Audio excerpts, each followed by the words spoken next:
Hey guys, what's going on? Welcome back to Crypto Hall. Apa kabar semuanya? Semoga kalian baik-baik aja. Kembali lagi dengan gue Fahim Muhammad. Hari ini hari Selasa tanggal 23 Desember 2025 jam setengah 4 sore waktu Indonesia Barat.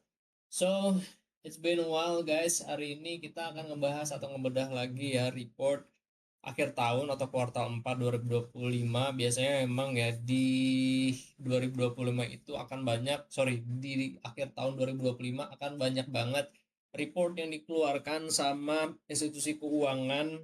Gue lagi compile beberapa. Kemarin kan kita ngebahas soal market outlook 2026 kalau nggak salah ya, yang dikeluarin sama 21st Shares. Nah sekarang itu gue mau ngebahas report yang dikeluarkan oleh The Fed dan juga Citigroup ya, Citi Institutions, yang dimana pembahasannya itu lebih kepada stable coin, dan ini memang perlu banget kita sangat-sangat perhatikan pada 2026 ya. Kemarin kan kita juga ngebahas ya soal ini sedikit, nggak banyak, cuma kita akan nge-breakdown lebih detail soal stablecoin itu pada video saat ini gitu ya. Nah, sebelum kita ke report tersebut, guys, di sini gue juga mau ngenalin sama teman-teman. Ini adalah platform Sozo Value yang dimana teman-teman tuh bisa melihat makro sentimen atau secara fundamental makro itu seperti apa ya, seperti halnya kita melihat economic calendar. Teman-teman bisa ngelihat di sini economic calendar US itu seperti apa, terus chartnya juga seperti ini. Terus teman-teman bisa melihat highlight atau kita bisa bilang apa ya, ya report atau berita lah, report atau berita yang dikeluarkan oleh portal media setelah hasil-hasil dari ini semua itu keluar. Bisa teman-teman cek-cek di sini nantinya ya, implementasinya seperti apa nantinya terhadap pasar kripto. Nah, di sini juga teman-teman bisa dibantu dengan US Dollar Index, terus Gold Spot Index dan segala macamnya. Nah, yang paling penting juga di sini teman-teman bisa lihat chart ya, analisis di sini teman-teman bisa cek chartnya seperti apa. Terus Bitcoin dashboard di sini ada apa aja, ada ETF net flow inflow, funding rate, terus ada volume open interest dari future marketnya, ini ya CME dan segala macem. Nah, teman-teman bisa cek di sini. Nah, gue memang lagi sering membuat artikel ya guys di sini karena ini tuh ini gue shout out aja ya, gue tidak mempromosikan, gue juga tidak terafiliasi dengan social value karena gue kayak senang aja bikin artikel di sini. Sekali bikin artikel tuh viewsnya banyak gitu, so ya gue seneng gitu bikin di sini. Tapi semuanya ini berbahasa Inggris, dan ya maksudnya adalah engagement, exposure ya, exposure gue di social value itu udah oke lah gitu ya dalam seminggu kalau nggak salah gue bikin di sini. Jadi gue agak seneng aja bikin apa artikel berbahasa Inggris di social value. So ya, kalau teman-teman mau keep in touch sama gue dengan pembahasan soal makro ekonomi atau makro sentimen makro terhadap pasar kripto, um, ya teman-teman juga bisa ngebedah semuanya di sini karena gue agak sedikit panjang sih di sini ya. Gue contribute aja sih untuk nulis di social value karena rame banget gitu loh pas apa namanya bikin satu artikel itu, wah rame banget, banyak banget yang komen. Jadi gue agak ini, jadi gue seneng lah gitu. So tapi gue juga nggak lupa untuk bikin konten di YouTube biar teman-teman juga terupdate atau mendapatkan update dari pasar kripto ini sendiri. Nah, sekarang guys, kita nggak akan ngebahas soal chart untuk hari ini, kita akan ngebahas soal ini ya guys. Nah, hari ini gue mau ngebahas satu topik ya guys yang menurut gue tuh penting banget. Jadi ini tuh bukan cuma buat kita pegiat kripto atau kripto enthusiast aja, tapi menurut gua laporan ini tuh buat siapa aja yang sebenarnya mau ngerti kemana arah sistem keuangan global itu bergerak. Jadi kita bakal gabungin guys dua dokumen yang kelihatannya tuh datang dari dua dunia yang berbeda sih kalau menurut gua ya. Tapi sebenarnya lagi ngomongin hal yang sama di sini gitu. Yang pertama, kalau teman-teman bisa lihat, ini adalah laporan stablecoin 2030 yang dikeluarin sama Citigroup atau City Institution. Dan yang kedua itu adalah research note yang resmi dari The Fed tentang bank di era stablecoin. Nah, satu dokumen ini bicara soal the future, ya apa ya, masa depan yang lagi dibangun atau sedang dibangun. Nah, yang soal ini ya. Nah, satu lagi itu bicara soal apa aja yang, apa istilahnya ya, apa yang terjadi ketika masa depan itu mulai masuk em, ke sistem lama gitu loh ya. Jadi maksudnya apa ya? Pada intinya adalah ini kan sebuah infrastruktur baru yang masuk ke infrastruktur konvensional gitu loh. Nah, jadi kalau kita gabungin antara kedua laporan ini, gambarannya tuh kalau gue baca dan juga gue pelajarin, visinya tuh jadi jauh lebih jelas gitu loh soal infrastruktur si stablecoin itu. Laporan City Institution ini itu memulai dengan satu asumsi besar guys, bahwasannya stablecoin itu bukan lagi sekedar alat trading atau jembatan on-rampnya kripto. Nah, stablecoin itu sedang berevolusi menjadi infrastruktur keuangan gitu loh. Artinya bukan cuma dipakai untuk spekulasi aja, tapi ini juga bisa digunakan untuk pembayaran, settlement, payroll, remittance, sama company treasury. Satu lagi itu bisa menjadi fondasi tokenisasi RWA gitu loh, real assets. Nah, di laporan ini City Institution itu melihat bahwa stablecoin itu sebagai uang digital yang bisa diprogram gitu. Nah, ini bisa menjadi sesuatu yang jauh lebih efisien dibanding sistem rekening bank tradisional yang menurut mereka itu lambat, mahal, dan terfragmentasi secara global gitu. Nah, tapi pada laporan ini, The Fed yang ngeluarin ya, The Fed itu masuk dengan sudut pandang yang agak sedikit berbeda guys, tapi justru ini tuh melengkapi kalau menurut gua. The Fed itu nggak mempertanyakan apakah stablecoin itu berguna atau enggak. Mereka juga nggak ngebahas inovasi dari sisi idealisme. Mereka itu bertanya satu hal yang menurut gue sangat praktis, kalau ya gitulah ya, menurut gue sangat praktis.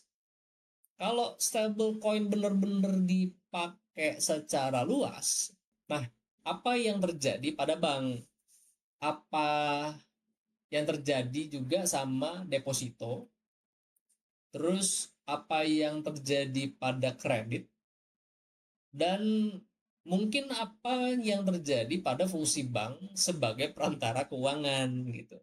Nah, salah satu isu utama yang dibahas sama The Fed itu adalah soal deposito, guys. Kalau teman-teman rutin di sini. Dalam sistem tradisional, bank hidup dari deposito yang relatif stabil. Dari situlah sebenarnya bank bisa menyalurkan kredit ke ekonomi. Tapi kalau masyarakat dan perusahaan mulai nyimpan uang mereka dalam bentuk stablecoin, baik untuk mungkin transaksi harian gitu ya, maupun untuk kebutuhan operasional, maka uang itu enggak lagi duduk di rekening bank. Ini yang disebut The Fed sebagai deposit substitution gitu ya. Bukan berarti uangnya sebenarnya hilang dari sistem, tapi tempat parkirnya aja sebenarnya yang berubah gitu. Nah, kalau dari perspektifnya City, ini menurut mereka adalah efisiensi, guys. Cuma kalau kita lihat dari perspektif The Fed, ini tuh kayak apa ya? Perubahan struktur funding yang perlu dipahamin sebenarnya resikonya gitu. Nah, menariknya, The Fed juga menegaskan bahwa dampaknya itu tidak sesederhana kayak stablecoin bikin bank kehilangan deposito. quotes and quotes gitu ya. Semua itu sangat tergantung pada bagaimana resource stablecoin itu dikelola. Kalau resource stablecoin disimpan di bank, maka secara agregat deposito perbankan ya itu bisa tetap besar, tapi jenis depositonya jadi yang berubah guys.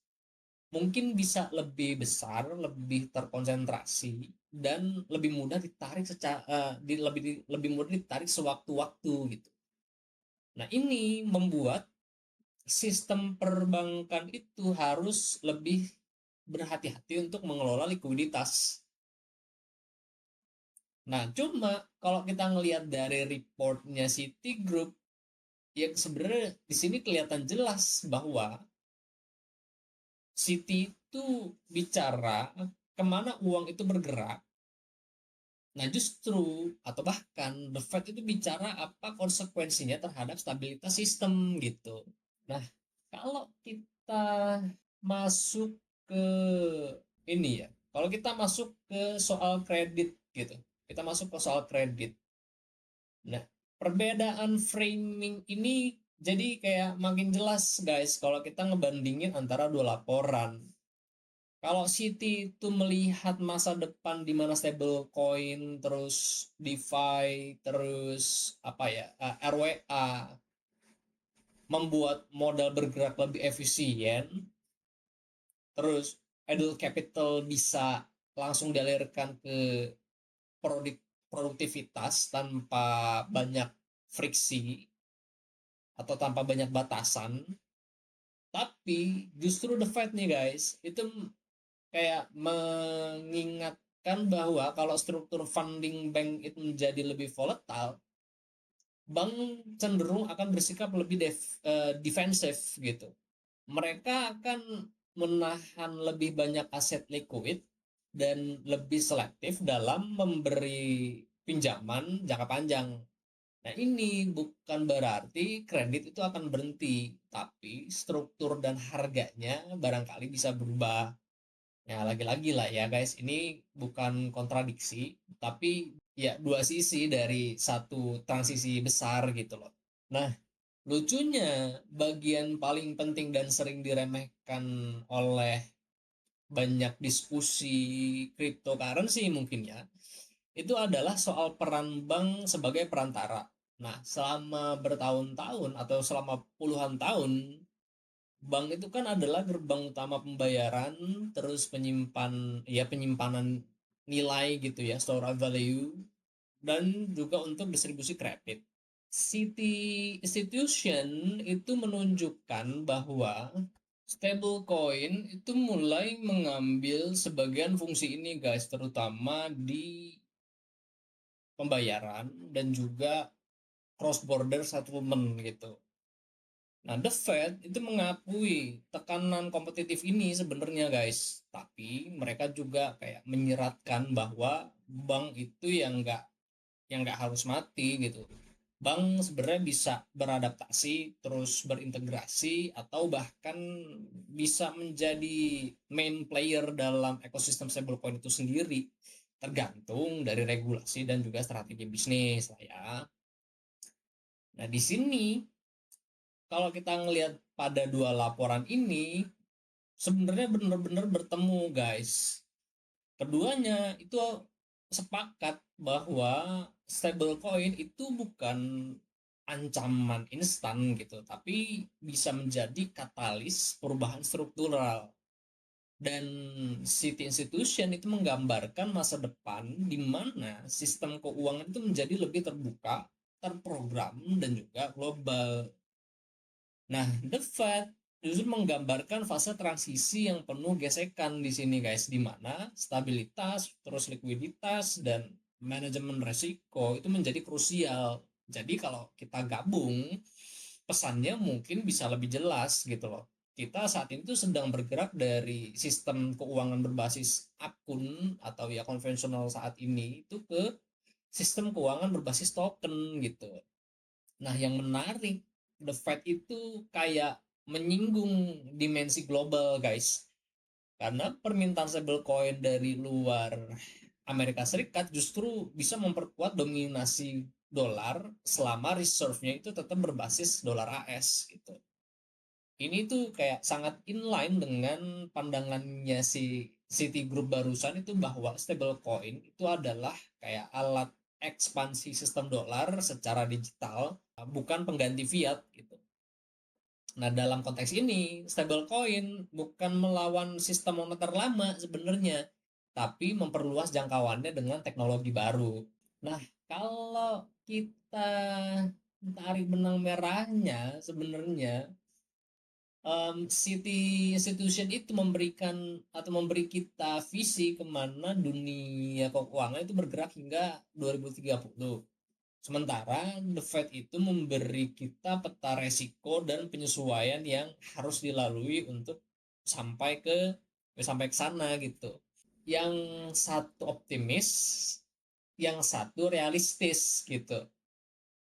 Terus barangkali yang satu ngebangun narasi masa depan, yang satu ngejaga agar transisi itu nggak merusak stabilitas ekonomi. Ya, you know lah ya, corporate, perbedaannya corporate dan juga government kan seperti apa ya. Nah, kalau digabung ya keduanya itu kayak ngebentuk cerita yang jauh lebih dewasa gitu ya, dibanding narasi kripto lama yang menurut gue sebenarnya hitam putih gitu. Nah, ya secara kesimpulan akhirnya sebenarnya sederhana tapi dalam, guys. So, stablecoin itu bukan sekedar produk kripto, dan bank itu bukan institusi usang yang pasti mati, quote unquote. Yang kita bisa lihat sekarang itu sebenarnya yang terjadi adalah evolusi gitu. Sistem keuangan global kan sedang bergeser dari struktur lama yang kaku itu menuju sistem yang lebih fleksibel dan juga terprogram. Nah, dalam proses ini ya tetaplah ya kita akan melihat adanya ya pemenang dan juga siapa yang kalah gitu ya. Dan ya kita akan melihat juga sebenarnya bahwa ini tuh bukan berdasarkan siapa yang paling cepat hype gitu, tapi siapa yang paling mampu beradaptasi dengan realitas baru, new reality gitu ya. Ya, kalau mau disambung-sambungin sama New World Order, mungkin mungkin ini kita ada di pintu masuk New World Order gitu ya, one government, one apa, one one money ya, apa nggak tahu, gue lupa bahasanya gimana gitu ya. So ya, mungkin pesan paling penting dari dua laporan ini itu adalah masa depan kripto dan stablecoin itu bukan lagi soal to the moon gitu guys, naik harga gitu ya, karena kita udah melalui beberapa cycle yang to the moon gitu ya. Tapi ya kita harus terima bahwa ini tuh soal teknologi yang benar-benar bisa menjadi fondasi keuangan global yang efisien dan stabil dan juga dipercaya gitu. Nah, kalau kita bahas soal cuannya, dengan kita kan trader retail gitu ya. Nah, gimana cara kita dapat cuan dari situ? Ya salah satu caranya sebenarnya simple banget sih guys. Ya tinggal teman-teman masuk ke P2P trading aja gitu. Teman-teman apa namanya, jadi merchant di P2P trading untuk jual USDT, apa namanya, USDT IDR mungkin, atau IDR USDT buat deposit gitu ya. Nah, pasti teman-teman bisa trading menggunakan P2P features gitu ya. Apakah mungkin teman-teman punya BTC banyak, bisa jual beli BTC di sini, atau mungkin teman-teman mau jual ETH atau USDC. Kalau USDT itu biasanya memang dipakai untuk transaksional ya guys. Sedangkan kalau USDC itu lebih banyak dipakai untuk institusi gitu ya. USDT biasanya transaksional harian, kita buat belanja apa segala macam. USDC biasanya dipakai untuk para institusional untuk bertransaksi gitu.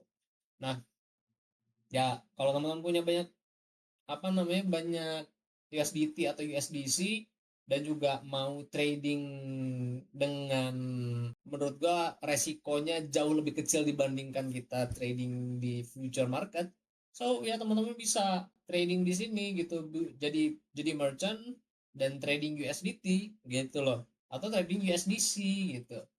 Karena ya walaupun kita tahu di Indonesia pun belum memprovide ini, belum ada P2P trading di checks-nya ya, tapi setidaknya di checks luar kita punya opportunity untuk trading P2P gitu loh ya. So ya barangkali itu yang bisa gue sampaikan sore ini. Thank you very much buat teman-teman yang sudah menonton episode kemarin dan juga hari ini. I do really appreciate it. Kita akan ngebahas soal apa ya, tokenization barangkali ya nanti di next video, atau reward asset. Karena sekarang kan um, trennya RWA lagi kenceng-kencengnya, banyak institusi keuangan itu yang mengadopsi cara tersebut untuk mentokenize saham. So, ya kita akan lihat ritmenya nanti seperti apa pada 2026 gitu, biar kita nggak ketinggalan lagi. Karena nggak melulu soal meme coin aja yang kita akan mau bahas gitu ya, atau potensi cuan, nggak melulu soal Bitcoin aja atau kripto-kripto pada umumnya. Tapi di sini kita juga bisa trading TradFi gitu ya. Nyebutnya kita TradFi. Kita bisa trading RWA di apa namanya, di on chain saat sekarang gitu. Bukan saat sekarang, saat ini gitu. Dan kita dimudahkan lah ya. Kita dimudahkan untuk trading trade finance TradFi gitu. Saham dalam bentuk token. So yeah, thank you very much for watching. Gue Fai Muhammad, dan jangan sakit-sakit saya terus karena satu mahal. See you guys on next video. Peace out guys.